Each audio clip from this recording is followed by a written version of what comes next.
Hi there, my name is Jackson Ham, and this is my presentation on databases, their history, the different types of databases, and the pros and cons of modern day solutions. I was initially just going to do a presentation on Firebase, but there wasn't enough to cover there, so this is what I'm doing instead. So let's just look at broad view. What is a database? Simply, it's a structured method for storing data that has a defined method for data access. Very general definition, yes, and there are many things that you may think fall under this. For instance, I would think file system. And while a file system does have a structured format for storing data and it stores data, it does not have a way to query specific data out of it. So that is our two-part definition to what a database is. Now, the initial creation of databases was in the 1960s with the hierarchical database model, or the codicil model. At this time, data storage was an issue, and a committee called Codicil created this model to work with the data storage problem. It used linked lists to store data in a way that was accessible to people. And it was a good first solution, but also because it was the first solution, it had many problems. At the time, storage was very limited, and so it made it difficult to run these databases on limited storage, as they were linked lists, which required you to store the pointers and the object IDs of every record that you put into your database. So while it was a solution, it wasn't the best solution. And eventually we came up with relational databases, which we should all be familiar with because they're still popular to this day. In the early 1970s, a paper was published, and two big relational databases were created, one by Berkeley and one by IBM, each using their own language, but IBM's language and system kind of won out, and we have SQL now. And this is a relational database is a way to store data based on its relation to other data. It's much more efficient. It doesn't require you to store hundreds of pointers. And this really took off because with the limited storage of the time, this allowed people to cut down on the amount of data that they had to store to run a database, and it was effective. It was easier to query because a linked list requires you to search through every record, and a relational database just requires you to filter out what you don't want. So, but obviously it doesn't stop there. We have more evolution. The technology industry is always progressing, and in 1990 we get the object-oriented database. Now, this is designed to work well with object-oriented languages such as Java, C++, and more recently C#. They treat the data itself as an object, and this is useful for a variety of applications. One specifically that I found interesting was computer-aided design software, where you can store parts and their specifications as an object, and then later call them up for use. And this is where we get an idea of persistency, or that the state of a process or program that you create lasts longer than the program lasts. Or in other words, you run a program, it creates the data, and it can store it, and that state is then stored for later use. And object-oriented databases had an upsurge in use in the early 2000s, but since then I haven't really seen too many large-scale applications of them. So now we move on to what is more trendy, more in use now, which is the NoSQL, or document-oriented databases.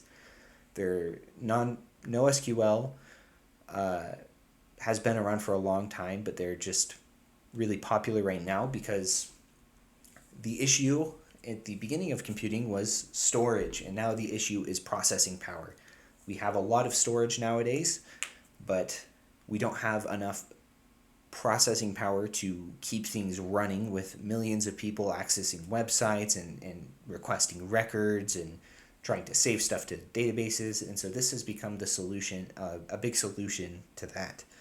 And so what document-oriented databases do is they store entire records as files, and they have very flexible schemas, which allows you to store different types of data.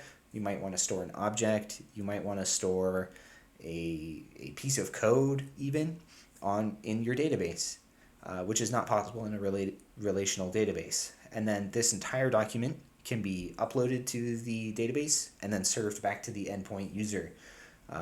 And a lot of the data processing can be done on the front end, which makes it much easier on the back end.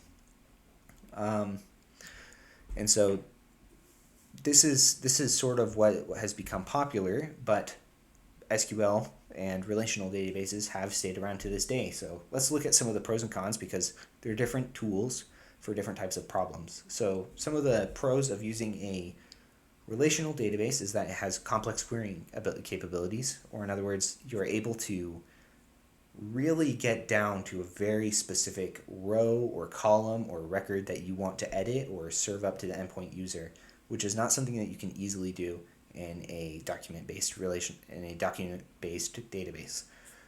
There's transactional querying, which means that if one query fails, then the database stops all other related queries and the data consistency and integrity is maintained. There's a focus on less redundant data, so less storage, and it has structured data types, so it's easier to maintain and make sure that your database stays well-oiled and working for your users. Some of the cons, though, is that scaling is difficult.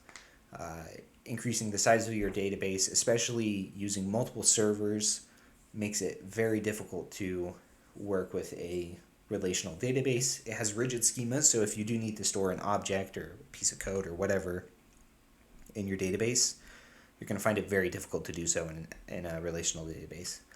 And it's also slower because to keep that data consistency and integrity, there are a lot of locks on it, so that only one process can be running on the database, so that multiple things can't be overwritten and read at the same time.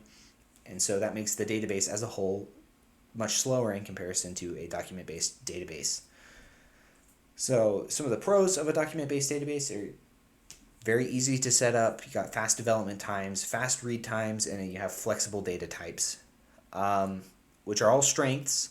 They can also be weakness because you can have a lot of data redundancy and inconsistency. It can make it harder to maintain because you are defining your schema. You can put whatever you want in your document, and if you need to come back and change it later, it can get really messy as time goes on. And that's the issue with schemaless development. And it also has limited query capabilities. So if the user needs specific data, a lot of the processing is going to be on their end, or they may have to do multiple queries to get the type of data that they need. Each of these solutions to the data storage problem are valid, though, and I think it's important to look at the different types of tools that we have in our toolbox, because one problem may work better with a relational database and another may work better with document-oriented databases. So that's been my presentation on databases. Thanks for listening.